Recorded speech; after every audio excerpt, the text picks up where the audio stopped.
Lecture 28 part 3 میں آپ کی خدمت میں حاضر ہوں. آج ہم روز کو کالمز اور کالمز کو روز میں کنورٹ کرنے کے 3 میتھڈز سیکھنے والے ہیں. سب سے پہلے ہم مینول میتھڈ کو دیکھیں گے, دین ہم ٹرانسپورٹ اور انڈائریکٹ کے فارمولا یا فنکشن کہہ لیجئے اس کو یوز کر کے اس کو کریں گے. چلتے ہیں اپنی ایکسل شیٹ کی طرف. اچھا دوستو, یہ میرے سامنے ایک ایکسل کی شیٹ. اب دیکھیں اس میں 2 کالمز ہیں A اور B. اب میں یہ چاہتا ہوں کہ یہ جو میرا ٹیبل ہے اس کو میں کنورٹ کر دوں کالم سے روز کے اندر. ٹھیک ہے, تو سب سے پہلے ہم مینول میتھڈ دیکھتے ہیں کہ اس کو کرنے کا مینول میتھڈ کیا ہے. اب دیکھیں فار ایگزامپل میں اپنے ان سیلز کو سلیکٹ کرتا ہوں.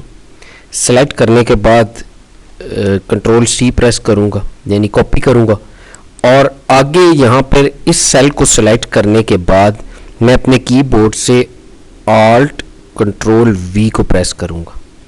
تو دیکھیے آلٹ کنٹرول کو V پریس کرنے کے بعد یہ میرے سامنے یہ اوپن ہو گیا ہے. یہاں پر آپ ٹرانسپوز کو چیک کر دیں. چیک کرنے کے بعد اوکے پہ کلک کر دیجیے. تو دیکھیے یہ جو آپ کے کالمز تھے ان کو وہ روز میں کنورٹ کر کے لے آیا ہے. یہ ہے مینول میتھڈ. اب اس میں ایشو کیا آتا ہے کہ جو ہمیں فنکشنز یوز کرنے پڑتے ہیں. اب دیکھیں فار ایگزامپل یہ اسٹرابری ہے. میں اگر اس کی پرائس چینج کروں اور 200 کروں تو دیکھیں یہ یہاں پہ کوئی فرق نہیں آ رہا. اس کا مطلب یہ کہ یہ کاپی تو کرے گا لیکن ایز اٹ از اس کو کاپی کرے گا, اس کا اس کے ساتھ کوئی ریفرنس یا تعلق نہیں ہوگا جو ٹیبل بنے گا. اب اس کے لیے ہم جو ہے اپنا ٹرانسپوز کا فنکشن یوز کرتے ہیں. تو اب میں آپ کو بتاتا ہوں آپ ٹرانسپوز کا فنکشن کیسے یوز کریں گے. ٹھیک ہے, تو بڑا سمپل ہے. سب سے پہلے تو یہ سمجھے کہ جو ٹرانسپوز کا جو فنکشن ہے یہ آپ اپنے کالمز کو روز میں اس کے ذریعے کنورٹ کر سکتے ہیں اور اپنی روز کو کالمز میں کنورٹ کر سکتے ہیں. ایک بہت کامن ایرر اس کے یوز کرنے میں آتا ہے, میں پہلے وہ ڈسکس کر لوں کیونکہ جب بھی آپ اس کو یوز کرنے لگیں گے وہ ضرور رہے گا, تو اس لیے میں اس کا پہلے ہی آپ کو بتا دوں تاکہ آپ وہ غلطی نہ کریں اس کو یوز کرتے ہوئے. اب دیکھیں فار ایگزامپل میں نے اس سیل کو صرف سلیکٹ کیا, فارمولاز میں گیا ہوں اور لک اپ اینڈ ریفرنس میں اپنے ٹرانسپوز کے فارمولا میں. اب یہ آپ سے پوچھ رہا ہے ارے, ارے یعنی آپ کا ٹیبل, تو آپ کا ٹیبل آپ اس میں پاس کر دیں, پاس کر کے اوکے کریں. اب دیکھیں یہ آپ کو ویلیو کا ایرر دے رہا ہے, یہی وہ ایرر ہے جس کا میں آپ کو ذکر کر رہا ہوں. تو ہم غلطی کہاں پہ کرتے ہیں ٹرانسپوز فنکشن کو یوز. جب بھی آپ نے ٹرانسپوز کے فنکشن کو یوز کرنا ہے تو آپ نے جو آپ کے ڈیزگنیٹڈ سیلز ہیں ان کو پہلے سلیکٹ کرنا ہے, یعنی جہاں پر آپ چاہ رہے ہیں کہ ویلیوز آپ کی کنورٹ ہو کر آئیں ان کو آپ نے پہلے سے سلیکٹ کرنا ہے. فار ایگزامپل دیکھیے یہ جو سیلز ہیں ان کو اگر میں سلیکٹ کر لوں, ٹھیک ہے, اب یہ سیلز سلیکٹ ہو گئے.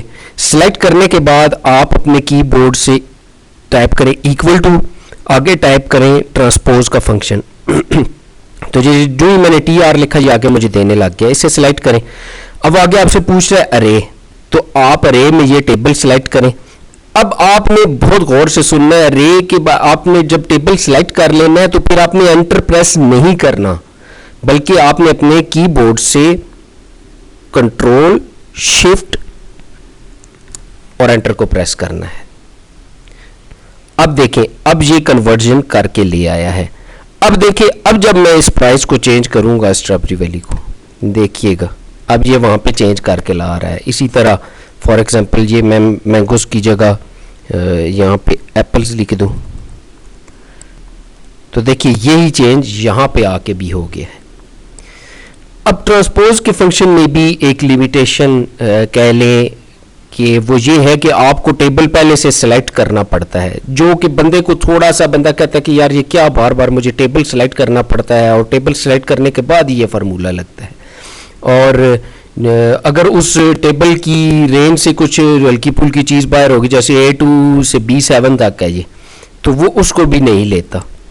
تو اس کے لیے ہم پھر ایک اور فنکشن یوز کرتے ہیں جس سے ہم انڈائریکٹ فنکشن کہتے ہیں. ٹھیک ہے, تو اب میں آپ کو بتاتا ہوں انڈائریکٹ کے فنکشن کا. یہ بھی بڑا سمپل ہے.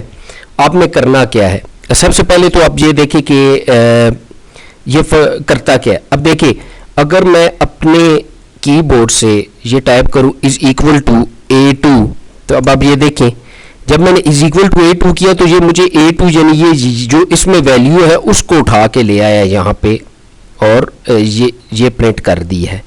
بالکل اسی طرح سے